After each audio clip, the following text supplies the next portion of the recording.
बीमारी चल रही है उसको बोलते हैं कार्डियोमायोपैथी। देखो, कार्डियोमायोपैथी एक बीमारी है, एक डिजीज है और उसके वाले से आपको बहुत पेशेंट मिलेंगे। अब ये ओवर एज जिसको भी हो रहा है, आजकल जो न्यू टीनेजर्स हैं, बड़े हुए हैं, छोटे हैं, अब कल सबको हो रहा है। वजह क्या है, इसके बारे में हम डिस्कस करेंगे। तो सबसे पहले बीमारी क्या है? बीमारी का नाम है हार्ट से रिलेटिव डिजीज है। ये क्या है? ये हार्ट से रिलेटिव डिजीज है। और हार्ट से रिलेटिव डिजीज को हम क्या बोलते हैं जनरली? जो हमारे दिल को कोई ना कोई नुकसान दे। तो उसमें एक बीमारी आती है कार्डियोमायोपैथी। कार्डियोमायोपैथी क्या होता है? कार्डियोमायोपैथी एक फिजियोलॉजिकल डिसऑर्डर है और एनाटॉमिकल भी इसको डॉक्टर स्टडी करते हैं, फिजियोलॉजिकली भी डॉक्टर इसको स्टडी करते हैं। अब कार्डियोमायोपैथी होता क्या है? Cardiomyopathy is the group of primary disease of heart muscles. जहन में रखना कि कार्डियोमायोपैथी क्या है? कार्डियोमायोपैथी एक ग्रुप है प्राइमरी हार्ट मसल डिजीज का। यानी ये वो डिजीज है जो आपके हार्ट मसल्स में होती है। कहां पे होती है? हार्ट मसल्स, यानी दिल के जो अंदर मसल्स होते हैं ना, दिल के जो तांदूरे वगैरह होते हैं, उन मसल्स के अंदर ये बीमारी आ जाती है और ये प्राइमरी डिजीज होती है। और उसके बाद क्या करती है? ये शॉर्टनेस ऑफ ब्रीथिंग, यानी ये जब बीमारी किसी पेशेंट को लगती है, किसी बंदे को लगती है, तो उसके अंदर सांस की जो तकलीफ होती है वो मतलब बहुत कम हो जाती है, यानी उसको सांस की बहुत तकलीफ शुरू हो जाती है। यानी उसकी जो सांस लेने का जो प्रोसेस होता है ना, वो शॉर्ट हो जाता है। यानी जब वो सांस ले पाता है तो वो समझता है यार मेरी सांस प्रॉपर नहीं आ रही, पहली बात। उसके बाद फीलिंग टायर्ड। जब ये कार्डियोमायोपैथी बीमारी लगेगी तो वो क्या करेगा? फीलिंग जो है उसकी टायर्ड हो जाएगी। वो डेली थका हुआ फील कराएगा अपने आप को, बहुत थका हुआ फील कराएगा, अपने आप को कमजोर फील कराएगा। That is the basic concept of cardiomyopathy. उसके बाद सॉइलिंग ऑन द लेग्स।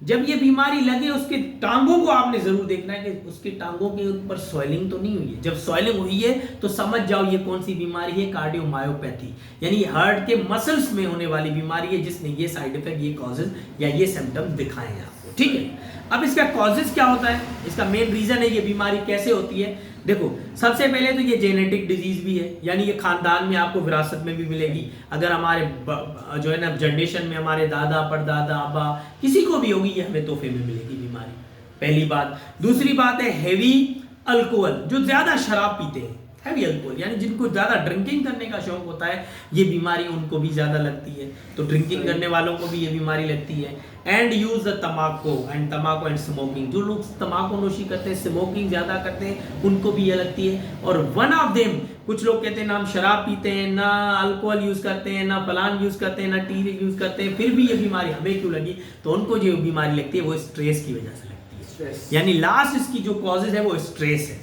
यानी अगर आप देखें कार्डियोमायोपैथी जो डिजीज है वो लास्ट जो होती है, जो अल्कोहल भी यूज नहीं करते, कहते हैं हम बुरी आदतों से भी बचे हुए हैं, फिर भी हमें बीमारी कैसे लग गई? तो उनके अंदर एक होता है स्ट्रेस। आजकल पाकिस्तान हो, दुनिया के हर आप मुल्क में चले जाओ, लोग जो है ना स्ट्रेस ज्यादा लेते हैं। तो नौजवान जो टीन एजेस में ये एज यानी कि 22, 25, 30 साल वाले उम्र में अगर ये बीमारी आ रही है आपको नजर आजकल, तो वो स्ट्रेस ले रहे हैं। आजकल हर कोई किसी न किसी टेंशन में, स्ट्रेस में लगा हुआ है। स्ट्रेस ज्यादा लेने की वजह से ये बीमारी आपको लगेगी। ठीक है, ये बेसिक कॉजेज हैं, समझ आ रहे हैं कॉजेज। उसके बाद है ट्रीटमेंट। अगर आप देखें मायोपैथी एक डिजीज है, तो वो कौन सी डिजीज है? ये वायरल इन्फेक्शन होता है। यानी वायरल कैसे होता है? ये किसी न किसी चीज से लगता है आपको, सही, किसी न किसी वायरस से लगेगा आपको। और जब ये लग जाता है तो इसका ट्रीटमेंट जो डॉक्टर बताते हैं वो क्या होता है? सबसे पहले आपने क्या करना है? उसका लाइफ स्टाइल चेंज करना है। उसको जो है ईट हेल्दी डाइट, उसको बोलो हेल्दी डाइट खाओ। क्या खाओ? हेल्दी डाइट, जो अच्छी डाइट हो वो खाना शुरू करो। एंड जेंटल एक्सरसाइज और जेंटलमैन एक्सरसाइज, यानी कि उसको बोलो अच्छी एक्सरसाइज करना भी शुरू करो। उसको बोलो भाई ज्यादा घूमने जाया करो, टहलने जाया करो, जहाँ ऑक्सीजन की मात्रा अच्छी हो, जहाँ ऑक्सीजन की लेवल अच्छी हो, मतलब पार्क वगैरह में जाओ, जहाँ घास वगैरह हो वहां पर चले जाओ। तो उसको बोलो अपना लाइफ स्टाइल चेंज करें, जनरली अपनी पहले एक्सरसाइज करना शुरू कर दे। ठीक है, उसके बाद अगर वेट उसका हाई है, अगर उसका वजन बढ़ा हुआ है, तो उसको बोलो लॉस द वेट, वजन कम करो। ठीक है, और उसके बाद डोंट यूज अल्कोहल, उसको सख्ती से मना करना है कि आपने अल्कोहल इस्तेमाल नहीं करना। ठीक है, और उसके बाद करना है कि मैनेज योर स्ट्रेस, उसको बोलो यार अपना स्ट्रेस जो है मैनेज करो। अगर गुस्सा आता है, टेंशन होती है, उसको मैनेज करो। तो ये सारी चीजें जब मैनेज करेगा तो that is the treatment of cardiomyopathy disease. ये कार्डियोमायोपैथी डिजीज के ट्रीटमेंट है।